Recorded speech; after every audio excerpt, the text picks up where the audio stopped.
Big slide on Dalal Street as the event-heavy post-Diwali week gets underway. The Nifty sees a 450-point fall as the index breaks below key levels. Selling seen across all sectors. Mid-cap index slides over 1.5%. Auto stocks see heavy selling despite better than expected auto sales numbers coming in for the month of October. M&M, Hero, MotoCorp and TVS along with Bajaj Auto miss the mark, with domestic sales falling 8% in the last 1 month. Sun Pharma is among the top Nifty losers as the New Jersey District Court prevents it from launching an alopecia drug. Brokerages expect a 1 to 5% impact on earnings over the next 2 years. Azad Engineering manages to rise in a falling market after bagging a 700 crore order from Mitsubishi. Welspun Corp 2 receives 2 large US orders worth nearly 1,300 crores, whereas Premier Energies bags orders worth 560 crores for solar modules and cells. And the Shapoorji Pallonji Group infrastructure firm Afcons makes a tepid debut on the street. Shares list at an 8% discount compared to its issue price of 463 rupees. Hello and welcome. You're watching us here on Halftime Report. I'm Mangala Malu. With me, Hormaz Fatakia. We come back after a holiday week for our markets post-Diwali festivities, but no real change as far as the course of the market is concerned. Heavy selling continues for the frontline indices. Well, Hormaz, one was hoping that, November sees some bit of respite for the markets. It wasn't the case to be. We opened slightly in the red, but thereafter the selling exacerbated. And at one point, we were down almost 500 points. Though, from the lows of today, we've seen some bit of recovery. But, on a day where the Nifty is down almost 400 points, even some recovery is at best just a minute up move that we're seeing from the lows. Market breadth firmly in favor of declines. 2,100 stocks declining for about 400 stocks which are advancing. So the crisscross lines come up for you. They haven't crissed or crossed. In fact, the red line is firmly above the green line for most part of today's trading session as well. With this, a lot of the stocks have seen a sharp correction as well. Hormaz, one would have thought that maybe there could be some respite, especially after a 2,000-point decline in October. But turns out that November series is starting off with around a 400-point decline already. With plenty of global cues to watch out for, right? It's just it's a cautious tone. It's a cautious tone. It's a sign of worry that the markets have plenty of uncertainties that you need to keep an eye out for because of the US elections, the Fed meeting, China, OPEC, oil, all of them playing a role in today's fall. And the Nifty, a 100-point recovery from the lows of the day, but still trading with losses of 400 points. The Nifty Bank as well, continuing to trade with losses of over 1%, still managing to hold on to those 51,000 levels, though on the downside. Among the top losers, well, the PSU Bank Index is the top loser today. Well, it was among the top gainers last week, but leading the fall in today's trading session, as are metal stocks, 2% lower on the metals index as well. And the broader markets, of course, the mid-cap and the small-cap index. The small-cap index is down 2%, and the mid-cap index trading with trading with losses of at least 1.5%. But a sector that has been in focus through the start of the month and in today's session as well is the auto index, and that is after the back of sales numbers that have been a mixed bag in the month of October. And Sudarshan is joining in with the latest updates from the October auto sales numbers. Sudarshan. Auto sales for the month of October have come in largely better than estimates, with two-wheeler domestic wholesale volumes were up 17% and PV volumes were up 2% year-on-year. For festive season as well, two-wheeler has seen a growth of 12% and passenger vehicles has seen a growth of 8% year-on-year. Starting with M&M, both auto and tractor segments have done well. Auto segment was led by SUVs, which saw a growth of more than 20%, and for tractor segment, good monsoon has helped the company to report a healthy growth. For Tata Motors, sales were higher than estimates. We were expecting a decline in sales, but company has reported sales for the month of October which were largely unchanged year-on-year. Even JLR October retail sales for US has come in better than estimates and growth was more than 20%. For TVS Motors, sales were almost in line with estimates. Company has reported motorcycle sales growth of 14% and scooter sales were up 17% year-on-year. For Eicher Motors, company has reported highest ever monthly sales for Royal Enfield. Total sales have come in at 1.10 lakh units and growth was at 31% year-on-year. For Hero Motor, here also company has reported highest ever monthly sales. Even on Dhanteras Day, company has reported a growth that was in double digits and total sales were up 18% at 6.79 lakh units. For Bajaj Auto, overall sales have come in lower than estimates and total sales were dragged by domestic segment while exports have supported overall sales. Lastly, for Ashok Leyland, Overall sales were below estimates except bus segment. All the segments have seen a dip and total sales were down 9% year-on-year. So overall sales were largely better than estimates, and if we talk segment wise, two-wheeler segment has done much better than all the other segments. All right, Sudarshan, thanks a lot for that. Two-wheeler segment has done much better than all the other segments, but perhaps that was in the price, and as a result of which we've seen a sharp sell-off across all the auto stocks, two-wheelers in particular. And one of them is Bajaj Auto. We spoke with Rakesh Sharma, who's the executive director, earlier today. Let's hear out some of the key excerpts of that conversation that we had with him this morning.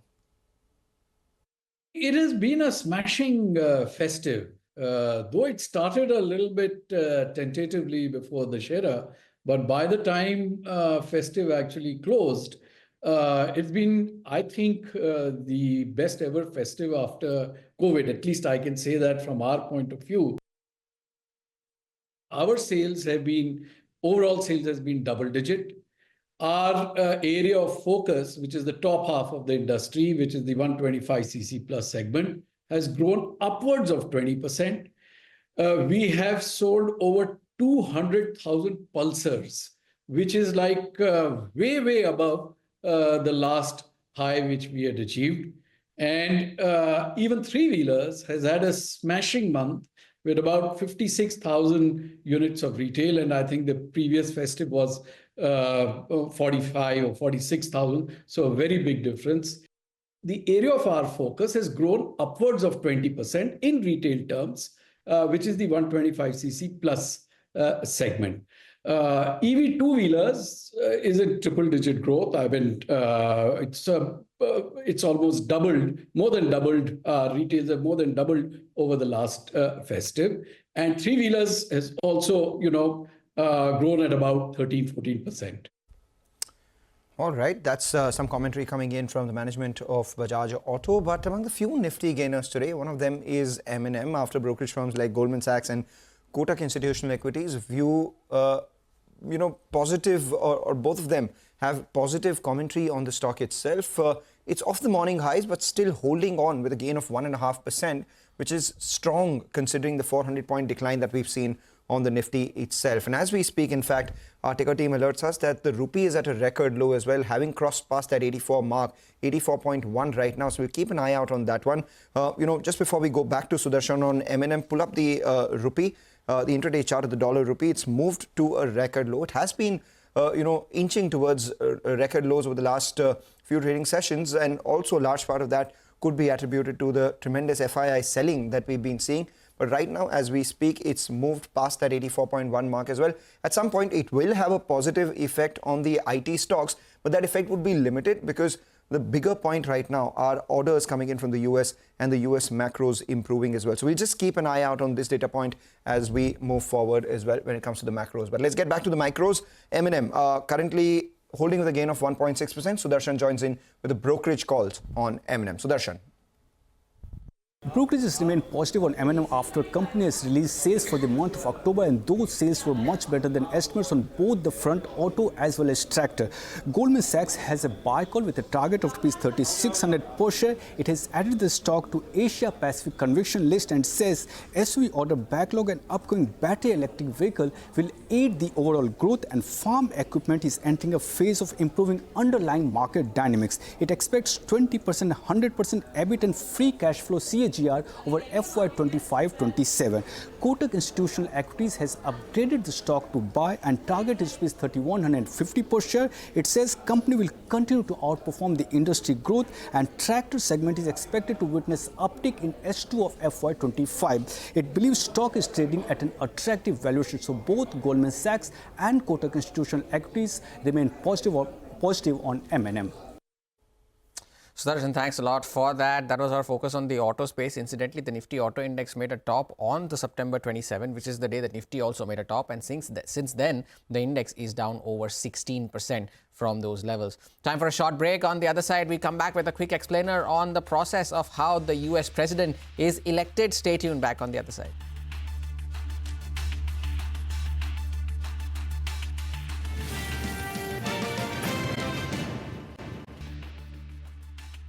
Back with us here on Halftime Report, a marginal recovery from the lows of the day. Pull up the Nifty IT though. That index has seen a recovery from the lows of the day. Mangalam was just highlighting before we went into the break that the rupee has hit a record low and it is showing up on the index as well. A very, very sharp recovery, almost 400 points from the lows of the day is a recovery seen in the Nifty IT index. But among the other sectoral indices though, it's not such a good picture. The PSU Bank index continues to trade with losses of around 2.5%. But pull up some of the movers though on the Nifty. As Mahindra and Mahindra, we just spoke about that. Tech Mahindra is though the top gainer on the Nifty in today's trading session, as we saw the recovery in the IT names. HCL Tech has also made its way to the list of gainers, and along with that are stocks like Cipla and of course Dr. Reddy's trading with modest gains. What is not doing well though is Auto. Bajaj Auto, Hero MotoCorp, the top two losers.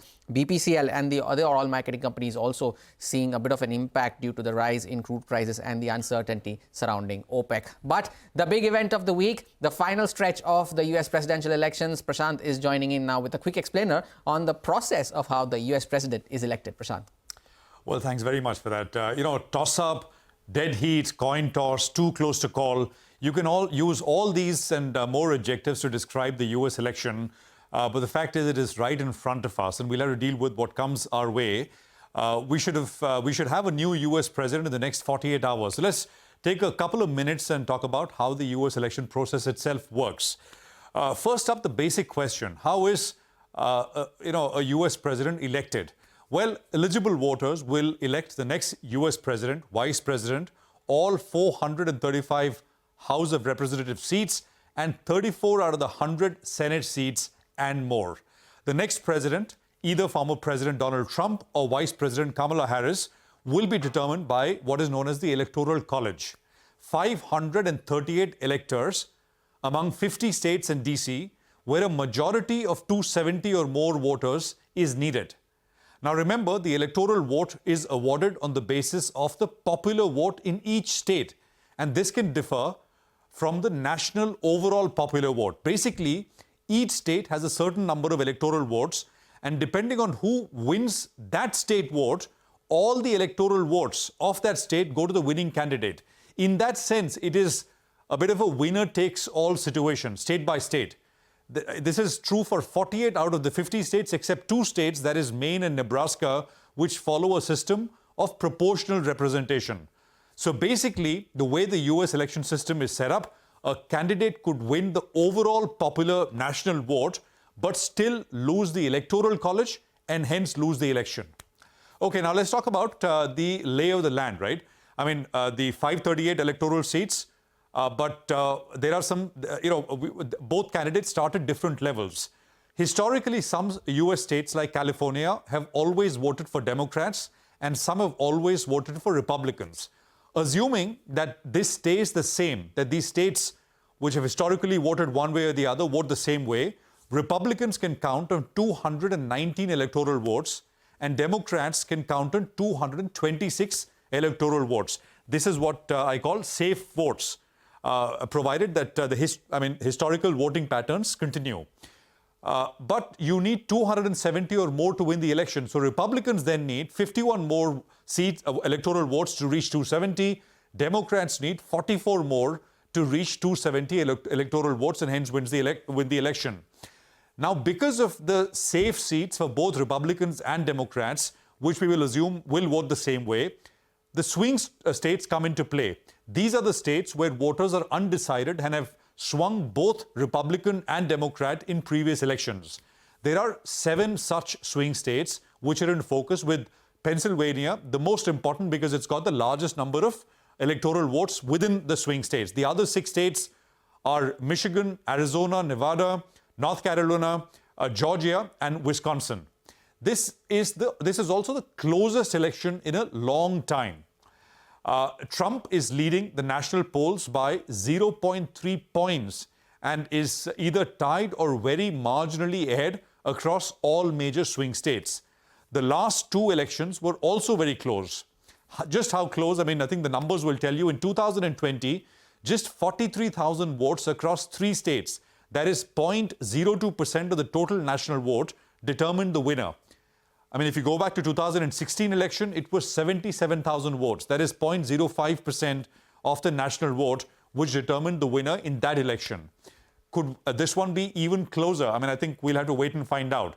Lastly, we come to when will we know the results? And I think there is a fair bit of confusion around this as well. Remember, the Associated Press, AP, and most other news sources did not so-called call the election, the 2020 US election, until Saturday, November 7th, 4 days after the election day. With this election also being very close, could we see a repeat? Well, sure we could. But do remember that a delayed result should not prevent financial markets from reflecting the likely election outcome, on the election night or early the next morning, which is going to be Wednesday morning. So let's get to specifics in terms of timing. By when do we sort of see some of this stuff come by? And I've sort of converted all timings to our time here. By Wednesday morning, 6:30 a.m. our time, majority of polling stations in the US should close. Remember that news organizations cannot make projections until polls close. Prior presidential elections have been called by our time, 9:50 a.m. That will be Wednesday morning, 9:50 for us. There are exceptions to this. This includes year 2000, 2016, and 2020. In the first two, which is year 2000 and 2016, the Electoral College winner was not the popular vote winner. And that is the reason why you had a delayed sort of results coming through. Just to sort of, conclude, be prepared for an exciting Tuesday night. If you plan to follow the US elections live, stay up the night and track it, or simply plan to get up a little extra early, that is on Wednesday morning, to catch our programming on US election verdict and, of course, the market implications. Back to you. Right, Prashant, very interesting one out there. For all those who are wondering what exactly and how exactly does the Trump versus Harris debate and the election, the fight pan out, you don't have to wait for too long. 48 hours is when we get to who the next US president would be. Thanks a lot for that, Prashant. We'll take a short break, but not shift focus away from markets. In fact, Ashish Kyal joins in with some trading strategies, the view on the frontline indices after this very short break that we take.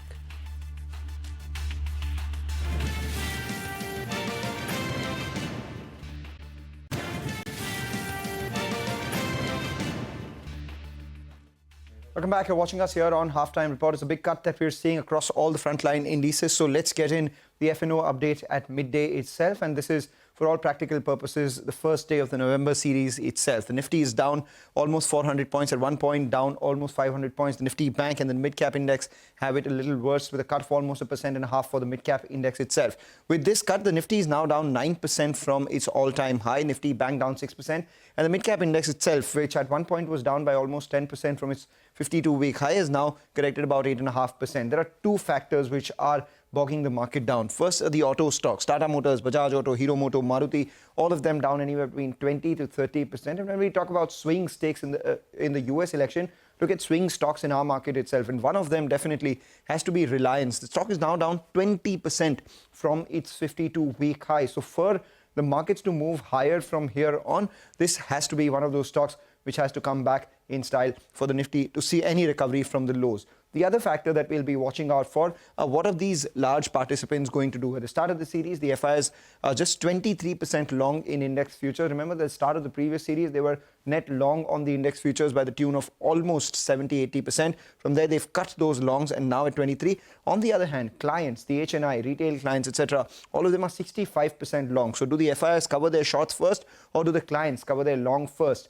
Are the things that we'll be watching out for our market going forward. Importantly, let's look at a couple of these active options for this week. Remember, this is an event-heavy week, so 24,000 call has a premium of almost 175 rupees, telling you levels upwards of 24,000, 24,200 thereabouts. Could see some bit of supply coming in for our markets. 23,800 call writers are still fairly active, 12 lakh shares, and a lot of open interest build up out there, even for a premium of 300 rupees, telling you that resistance starts all the way up from 24,100 to 24,200 itself. But at the lower level, we will see some sort of support coming in at the 10% fall from the top. That's typically an important support level to watch out for, 23,650. If not that, then we have the 200-day moving average at 23,450 itself. Keep an eye out on those, but also watch out for a bunch of stocks where there is a fair amount of short build-up. PNB, one of them, RBL Bank, the other one, and Hero MotoCorp, which is among the top Nifty losers, with a lot of short build-up down about 5.5%. Important levels to watch on the downside now. Mangalam, thanks a lot for that. Let's welcome in Ashish Kayal of Wave Strategy Advisors, who's joining us now. Ashish, good afternoon. Thank you for joining in. How important does 23,800 now become on the downside for the Nifty? What are the levels that you are watching out for? And couple that up with your stock recommendations as well. Hi, afternoon to you and all the viewers. And with the start of the new series, we can clearly see there is pressure definitely building up here. Nifty in past 12 trading sessions have not closed above prior trading prior daily high. That's one technique that any trader can use to understand that the trend is still bearish. If you look at the monthly charts on Nifty, for the first time since the rally started from 16,800 odd levels, we have closed below the prior month's low, making a lower high and a lower low formation. That's again a sign that the monthly charts have turned bearish. Weekly is bearish and daily is also on the downside. Having said that, I think any pullback, there is a possibility of a pullback because we are oversold. Any pullback towards the level of around 23,980 can be an opportunity to sell again, and we can aim for the target around 23,740, which happens to be a gain level. So the overall tone for the index is going to be sell on rise. And being the event week, there can be some challenges, but the volatility will be high. But still, it will be sell on rise unless and until we close above the prior day's high. That's a simple strategy. Having said that, the stock that looks to be bullish is Godfrey Philips. We can clearly see a double bottom formation on the daily time frame chart. The stock has managed to bounce back from that 6260 levels and is now moving back above that mid Bollinger Band. So the overall trend for Godfrey Philips in this kind of a market is still bullish, and we can aim for the target of around 7,500 or higher over here. And on the downside, one can maintain a stop loss of 6,600 levels. And the other stock which can be on the buyer's radar is PPL Pharma. The stock has rallied sharply over the past few days, showing short-term correction today, but I think that's an opportunity to buy this stock. We can expect PPL Pharma to reach towards the level of around 300 on the upside over short term, and use any dips to buy further as long as the support around 260 remains intact.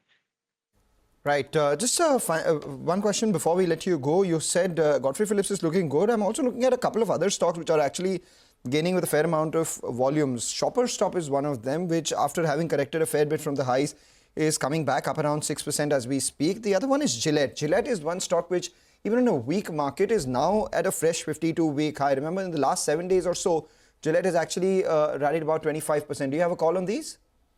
Yes, I think Shoppers Stop, it's better to avoid because, Mangalam, we saw a very sharp decline and it's up by 6.5%. We need to see if it can sustain and close at these levels, because this 730 is an immediate hurdle for Shoppers Stop. If it can manage to close above that 730, which is the mid Bollinger area, we can expect rally further to 780 on the upside. But Gillette looks to be very appealing.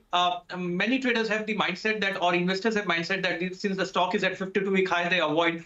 But it's in relative outperformance. If you look at Gillette, the stock is outperforming the broader market despite of such a huge sell-off. And that's a very strong relative strength we can see here. So I would be bullish on Gillette.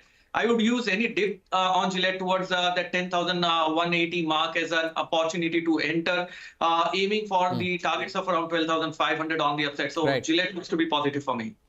All right, Ashish, thank you so much for joining in, sharing with us your views on the index and specific stocks as well. Time for a short break. Up next, the management of Biocon joins us on the other side. Stay tuned.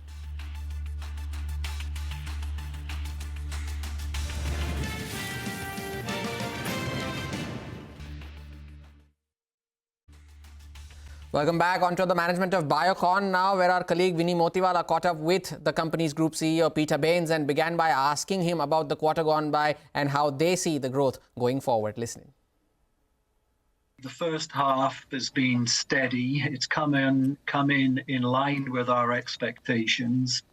And if we look at Q2 on a like-for-like basis, operating revenues up 8%, but that's reflecting a mix wherein the biologics division, our biosimilars platform, has been growing like-for-like at 19, and that's been offsetting degrowth marginally in Syngene at 2% and 8% in generics. But as we've said, we expect 25 to be a year of two halves, so a relatively subdued first half, but transitioning to accelerating growth in the second half. Drivers for that transition include the sustained momentum that we're seeing in our biosimilars business, as I said, growing 19% on a like-for-like basis in Q2 and seeing that momentum carrying forward. Clear visibility now of a return to growth in Syngene, where despite it on a year-to-year basis, a degrowth on a quarterly basis, plus 13%, and clear visibility of recovery in discovery and research services and momentum in the large molecule business. And in our generics business, where we've been facing headwinds in the first half, we've now got line of sight of several important product launches in the second half, including our first launch of GLP liraglutide generic in the United Kingdom at the end of this calendar year, and additional important launches of drugs in the United States in the fourth quarter. All of these will impact momentum and turn the shift into a more accelerating growth trajectory. Right, Peter, I just want to follow up on that are we watching out for, given those plant clearance issues, are you quite positive on that front? Or if that doesn't happen, then could we see a bit of a glitch coming in? So, I mean, we've been working with the agency during the year. We've submitted all the necessary CAPAs and documentation. We're continuing a dialogue with the agency with an expectation that we'll get readouts from them on both the Bangalore facility before the end of this calendar year and the Malaysia facility in early calendar 25. We can't prejudge the agency. We're working with them very constructively, and we're looking forward to those outcomes, which will have important implications to our ability to launch aspart and bevacizumab in particular. Okay, sure. Peter, what everyone is also wondering about is the net debt. When you look at it in this quarter, $1.4 billion is what the net debt, consolidated debt level is at. I want to understand in terms of what is the strategy there in terms of capital structure, strategic plan to power this debt going forward. And obviously, you have refinanced some of your long-term debt also through bonds during the quarter. How are we looking at all of this? What is required now from the company to reduce the debt further? So you're right. You've covered a lot of the bases that we've been covering. Fundamentally, we want to reduce the debt level. The consolidated bank debt is actually $1.2 billion, and that's been, brought down over the last year. It principally relates to the acquisition debt of Viatris, but we pared that down $250 million during the course of last year, and we intend to bring it further down during the remaining course of this year.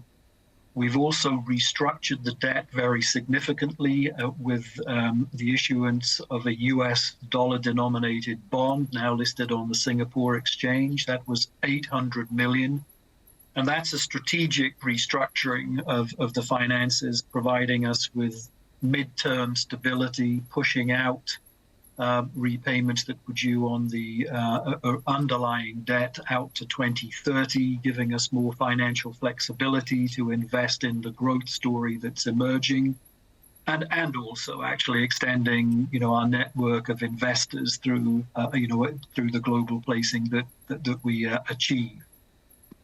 We've also refinanced $300 million worth of term debt at a variable rate that's favorable to the previous rate and allows us the ability to pare the debt down further.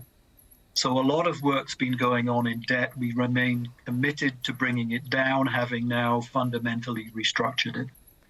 Absolutely, a lot of work that has already been done, and it's interesting that there's a lot more still left to do. But so to manage the liquidity side, would the company be considering any corporate actions this time, or maybe any stake sale from any of the other side of the businesses, subsidiary side, anything on that front?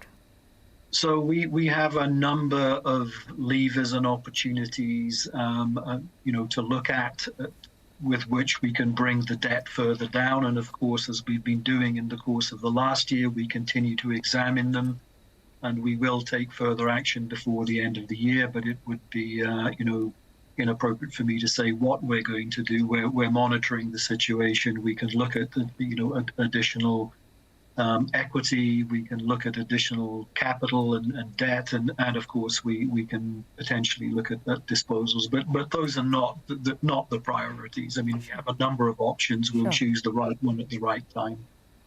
Sure. Peter, let's shift focus and talk about the generics business, right? You did highlight a bit of a pressure that came in this time, and your presentation also indicates mainly it was due to the pricing pressure that was there, demand contraction, and some bit of the planned shutdown of the API facility. Q3, second half of the year, what are we expecting from the generics business? Do you think the pricing pressure that we are seeing, that is now behind us? I think we expect pricing pressure to remain, maybe not as acute as it has been in the first half, but more importantly, we've been preparing for strategically important launches. The highest priority being the liraglutide launch in the United Kingdom, which is the first foray into the GLP-1 market, and we're well placed there to launch in November. And additional launches of important injectable drugs like daptomycin in the United States. So really, we see the second half recovery in the generics business being driven by new product launches. All right, we take that point. Thanks a lot for that. That's about Biocon, down about 2% in today's trading session. Post their numbers has seen a bit of a recovery from the lows, just like the markets. But as CNBC-TV18 celebrates 25 years of excellence, we invite you to the most anticipated event of the year. It's the CNBC-TV18 Global Leadership Summit. We bring together visionary policymakers. We have the Finance Minister Nirmala Sitharaman. We also have the RBI Governor Shaktikanta Das, industry leaders like HSBC India's Hitendra Dave, Kotak Mahindra's Uday Kotak, and trailblazing startup founders. And this is where the roadmap for India's next 25 years of growth and global leadership will be charted. You don't want to miss this.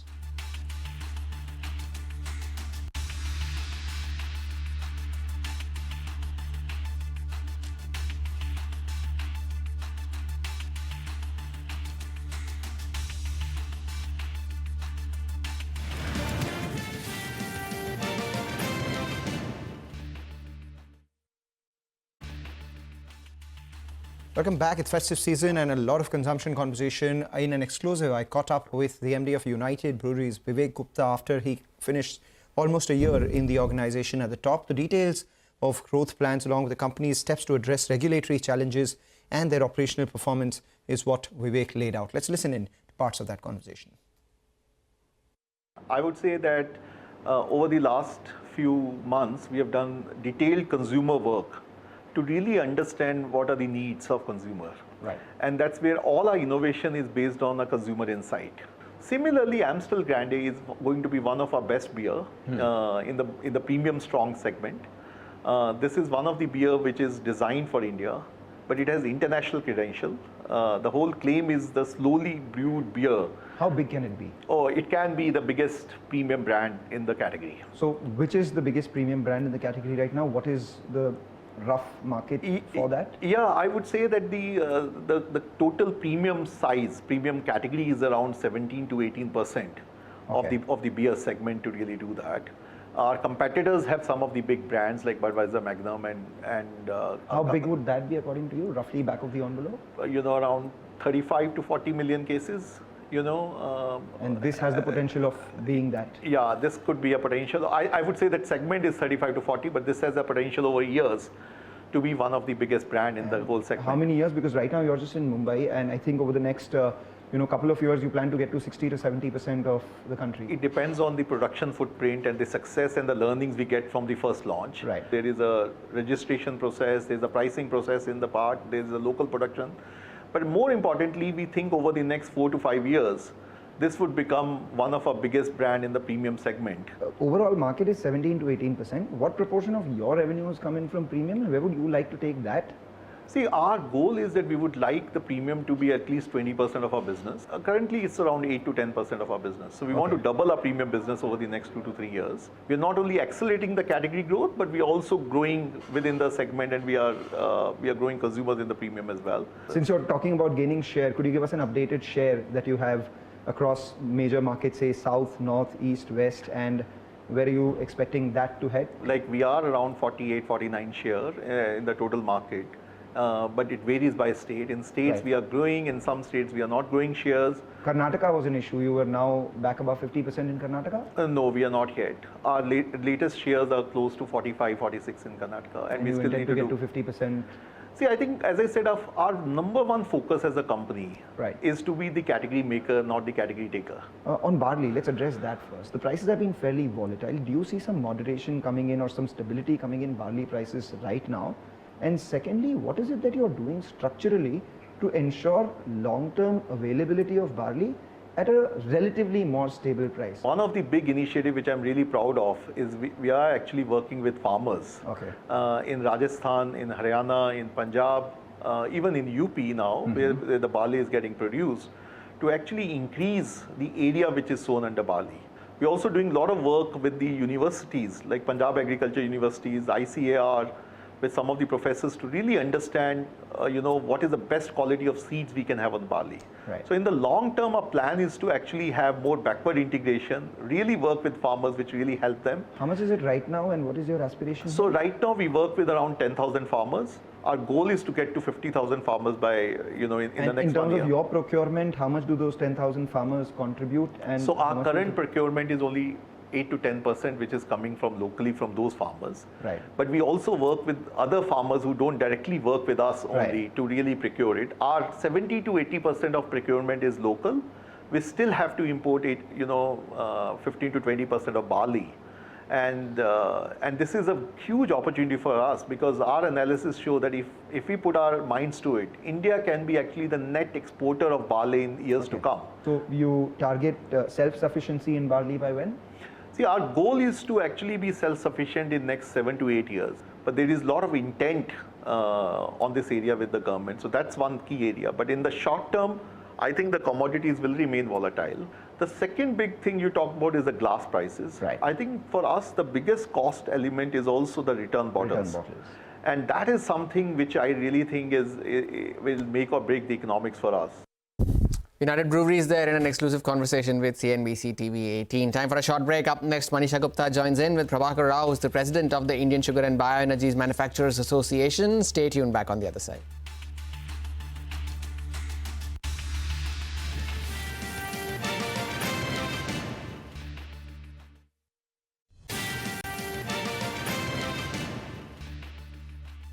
Back with us here on Halftime Report. The brief recovery that came into the markets has been very swiftly sold into as we speak. The Nifty now back below 23,900. That briefly reached that 23,950 level as well. But now we are back down to 23,850. We need to keep an eye out on today's low, of course. 23,819 is that level to track. Remember, 23,800 is a very important level to watch out for on the downside for the index. Hero and Bajaj remain the top losers on the index, along with BPCL.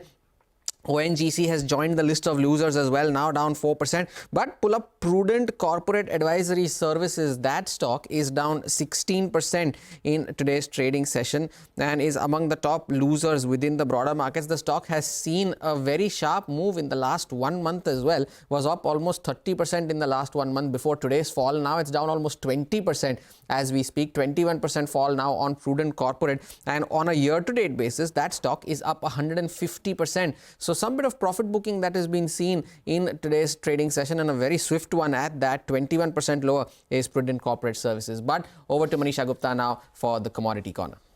Well, thank you so much for that. I'm looking at, we are now inviting Mr. Prabhakar Rao, President of India Sugar and Bioenergy Manufacturers Association, joining us now. Mr. Rao, thank you so much for joining us. And I do remember speaking to you last week when you said that ISMA had written to the government to ensure that there is an increase in sugar MSP, something that has been long in asking. And the second thing is about the ethanol price revision, which we haven't seen coming, even as this is crushing time for the mills right now. So apart from ISMA, we also see other sugar associations, regional associations, put out that request to the government, because now we are basically, the crushing season is upon us now.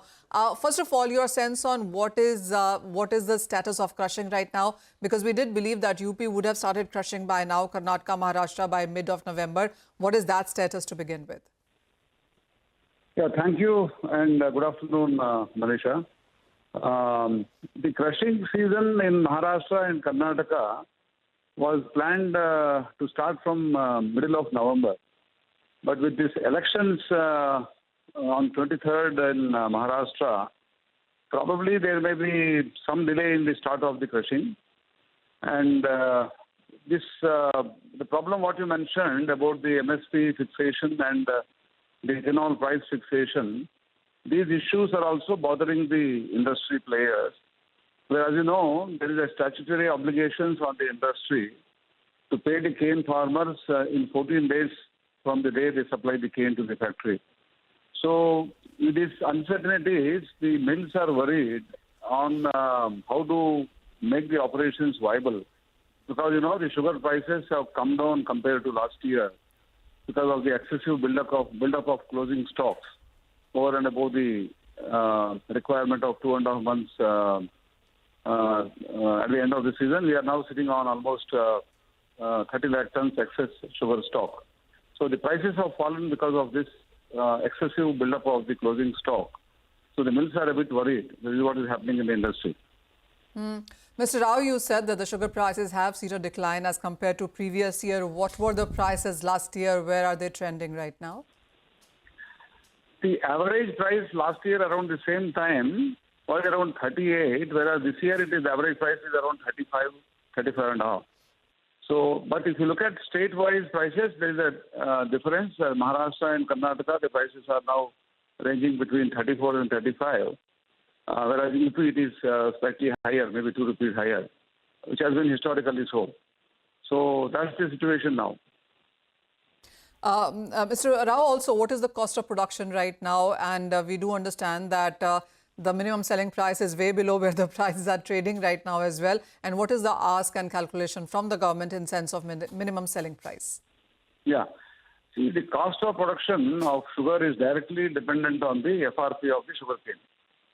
And the FRP of the sugarcane was enhanced by about 6% this year compared to last year.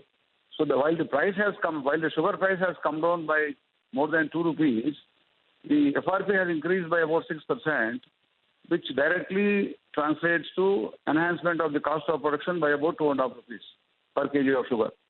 So this is a big problem for the industry. The cost of production as calculated by ISMA and the Cooperative Federation together is upwards of 41 rupees a kg at the FRP, at the current FRP of 340 rupees per quintal of sugarcane. Mr. Rao, the other thing has been about the ethanol price revision, and it should have come in by now. What do you think is leading to this delay? Yeah, that's something which we are also pondering about.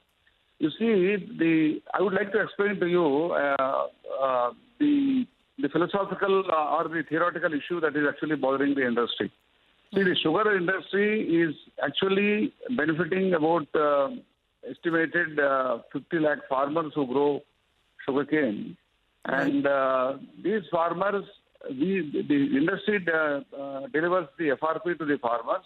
Almost 100% of the farmers get the benefit of the FRP by virtue of the sugar operations.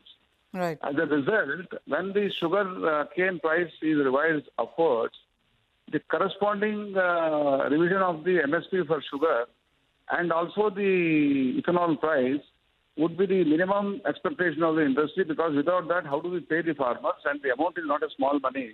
It is estimated to be about 1.2 lakh crores for the sugar season. So if such a large amount without any government support is being delivered by the industry because of the excellent policy initiatives that came over in the last 5-6 years. Yeah, what we are now seeking is the continuation of the same policy that was brought by the government, which was very, very progressive. The government actually helped the industry 5-6 years ago when there was a crisis by fixing the MSP for sugar, so that the sugar industry is not exploited by the certain large consumers of sugar. So that was a very good move done by the government. At the time, there was the prices were going down, and government thought that MSP is the right way to stop that falling of the price of the sugar prices. Similarly, for ethanol, which was a very good program for environment, for making the industry pay the farmers on time, and also making the farmers. But Mr. Rao, We get that, Mr. Rao, but would you say that this is an annual thing? You see an FRP increase, you also see a revision in ethanol, because you do understand that the cost of production has gone in. So what is leading the delay? Because I do understand that you've been having various conversations with the government on this. There have been letters sent. We've been talking about it for some time as well.